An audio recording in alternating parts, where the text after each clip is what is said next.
Hey, I'm Steve Magnante here in Bogart, Georgia at the Tony Townley Collection, which on October 24th and 25th will be sold in a two-day selling extravaganza by Richmond Auctions. Many of the vehicles at no reserve. Something special is this 1932 Ford 5-window rumble seat coupe.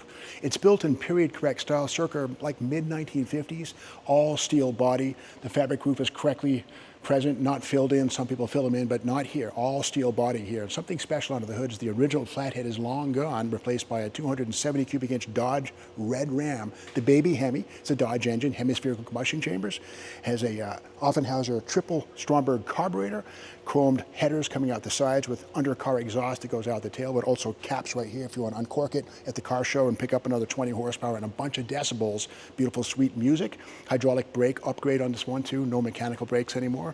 Here are the hoses. Chromed dropped front axle. And chrome everywhere you look, probably at least $80,000 worth of chrome on this vehicle, no doubt. And a really nice showpiece, boxed frame, and a heavy-duty radiator, can be driven pretty much in parades and on the street without any overheating issues. And also a special thing about this car is that it was featured in Rod and Custom magazine, and here is the issue. And everybody wants to get the car in a magazine or on the cover, better yet. And here it is right here. This is the March 2005 issue of Rod and Custom, and there it is right there. Pride of place on the cover of the magazine, and a great thing to have a car like this showcased for the rest of the world to see. So it's a beauty. It's all steel, Red Ram Hemi. What could be better than this? Bid strong.